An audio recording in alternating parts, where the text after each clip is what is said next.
இன்னைக்கு என்ன பண்ண போறோம்னா சிம்பிளான ஒரு ப்ரான் ஃப்ரை. முதல்ல நான் ஒரு 1/2 கிலோ ப்ரானை நல்லா வாஷ் பண்ணி எடுத்திருக்கேன். மசாலாலாம் ஆட் பண்ணுறதுக்கு முன்னாடி ஒரு மெஷரிங் ஸ்பூன் எடுத்துக்கோங்க. நான் இந்த ஸ்பூன் தான் எடுத்திருக்கேன். 1/4 ஸ்பூனை விட கம்மியாக இதில் மஞ்சள்தூள் போட்டுக்கோங்க.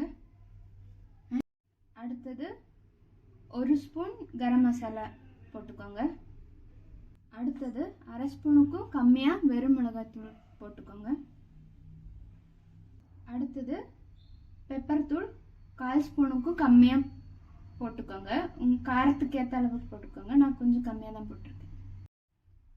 அடுத்தது 1/2 ஸ்பூனுக்கும் கம்மியாக கொஞ்சம் கம்மியாக உப்பு ஆட் பண்ணிக்கோங்க. அடுத்தது 1/2 ஸ்பூன் இஞ்சி பூண்டு பேஸ்ட் ஆட் பண்ணிக்கோங்க.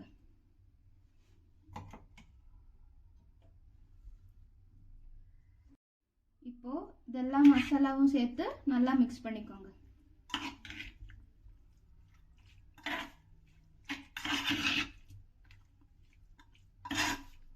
முதல்ல ஒரு பாத்திரம் வச்சுட்டு ஸ்டவ் ஆன் பண்ணிக்கோங்க.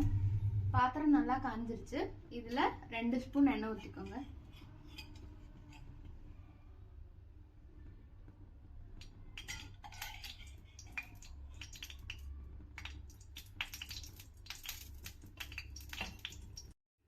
இப்போ எண்ணெய் நல்லா காஞ்சிருச்சு. இதில் நம்ம மசாலா மிக்ஸ் பண்ணி வச்சிருக்கிற ப்ரான்ஸ் ஆட் பண்ணிக்கலாம்.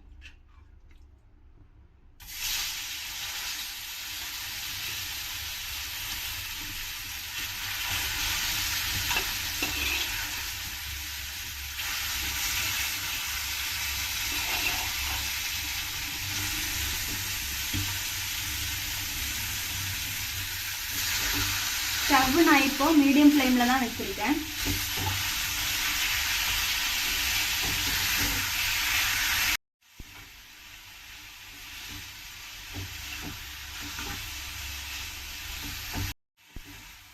அஞ்சுலேருந்து 7 நிமிஷம் அப்படியே நல்லா மீடியம் ஃப்ளேமில் மிக்ஸ் பண்ணிகிட்டே இருங்க. ப்ரான்லேருந்து தண்ணி வர ஆரம்பிக்கும்.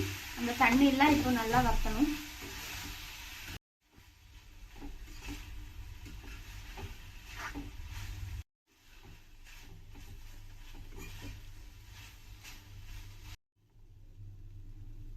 ஏழு நிமிஷம் நான் நல்லா மீடியம் ஃப்ளேமில் வச்சுருந்தேன். இப்போது சிம்முக்கு மாற்றிருக்கோங்க.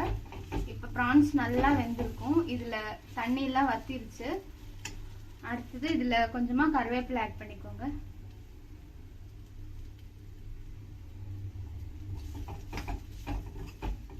ஆட் பண்ணிவிட்டு நல்லா மிக்ஸ் பண்ணிக்கோங்க.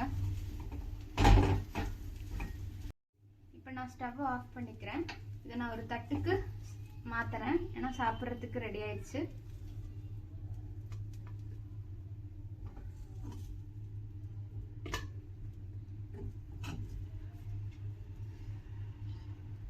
இப்போ நான் எல்லாத்தையும் பிளேட்டுக்கு மாற்றிட்டேன்.